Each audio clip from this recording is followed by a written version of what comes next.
What was the dumbest thing you've ever been asked by a customer? Context: I was 16 during this. I work at Chick-fil-A and I'm taking orders as you do. Guy walks up and asks, "Aren't you supposed to be in school?" I look down at the clock and see it's 6 p.m. I look at him confused and say, "No, it's 6 p.m. He asks again. I say the same thing again. Then he yells, "Alright, f*** you," and leaves. I enjoy this one a lot because not only is it an incredibly dumb thing, but he really doubled down. I used to work at Enterprise Rent-A-Car.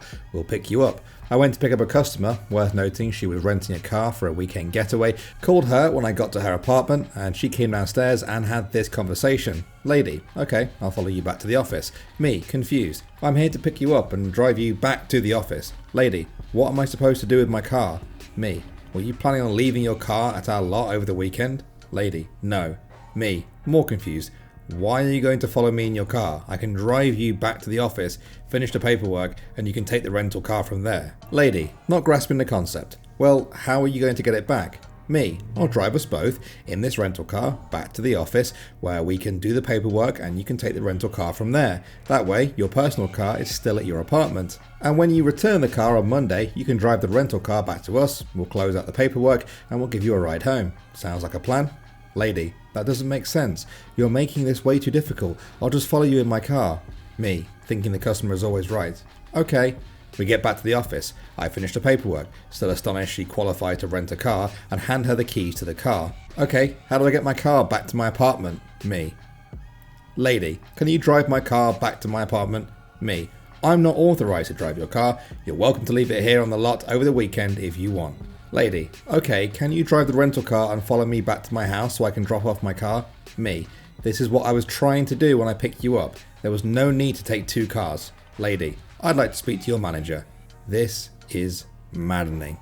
I used to work at the UPS store in high school. Our last pickup was at 7 and we closed at 8 p.m. Since we had private information and people's personal mailboxes in the store, security was a big deal. It was 8:30. Our tills were counted down, the alarm was set, our copiers, fax machines and computers were shut down, our lights were off, and we had closed and locked a ginormous red gate that separated the entrance from the rest of the store.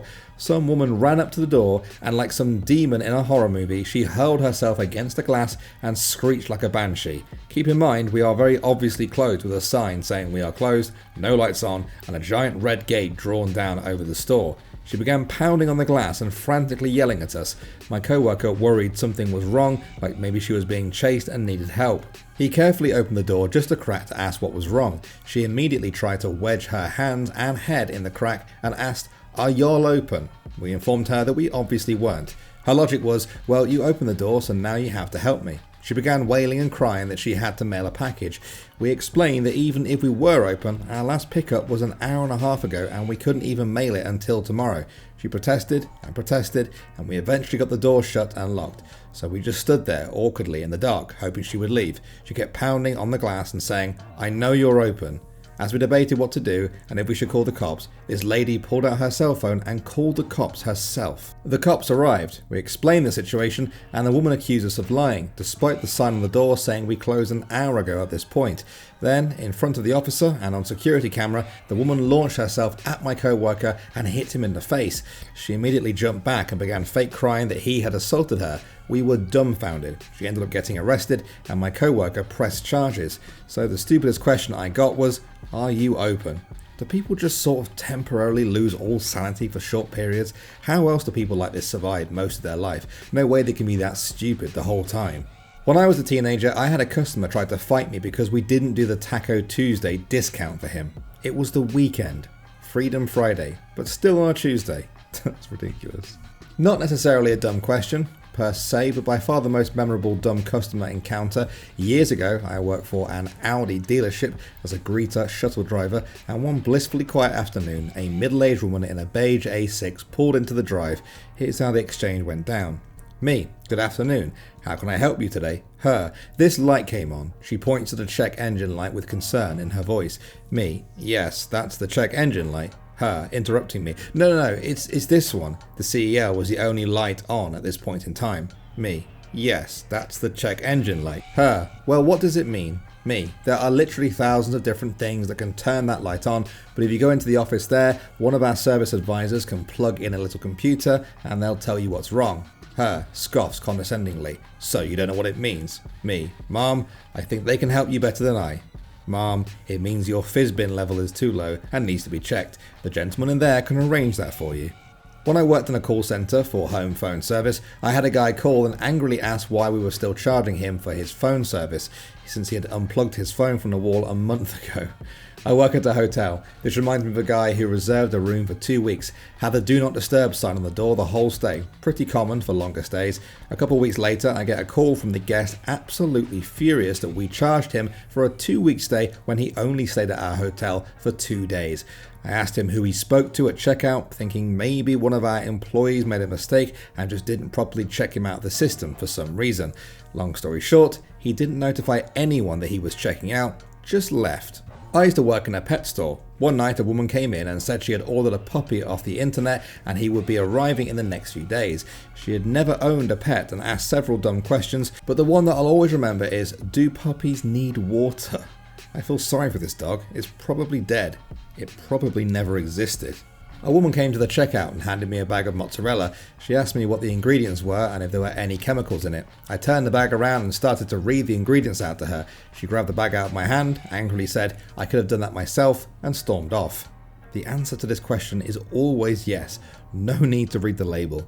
I was around 15 maybe. My eyes were suddenly wide open when I realised that everything is in fact a chemical. IT. Got a ticket from a lady saying her screen is blank. I called because I saw her in orientation, and to be honest, she seemed to have never used a computer before, despite being 19 and her title as a receptionist. Ma'am, is your computer on? I don't know. How would I check? Co-worker next to her grunts and turns on computer for her.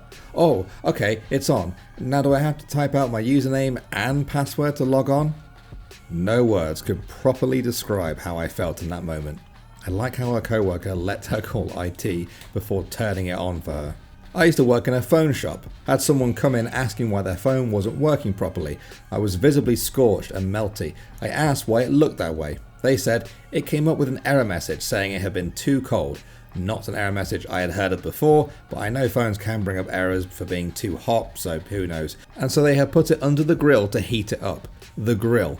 Their first point of call was to cook it. I said that's why their phone wasn't working, and no, it was not covered under the guarantee. I have gotten the too cold error before, but I just put my phone in the car to warm up like a sane person does, instead of goddamn grilling the thing. Working at a state park in Maine. When did deer turn into moose? Just press the moose button. Web developer here. I had a client who was absolutely livid, literally screaming at me when I told her she couldn't take the hyperlinked words from her webpage, transfer them over to her print AD, and still have them function like a link. That is actually crazy. What? Customer, what's my Facebook password? It's the thing you use in conjunction with your email address to log into Facebook, but that's not important right now. What's my Facebook password? I can't tell. You can tell me, it's my account. Can you confirm it's your account by telling me the password? I used to work in IKEA in a section which sold wardrobes, big behemoths of things, normally around 6 foot long and 60 kilograms in boxes. Customers would regularly ask me would it fit in their car. After being polite the first few times, asking them about the size of their car and guessing, I then just started asking them what colour their car was. The amount of people who'd answer unfazed was amazing. I love this.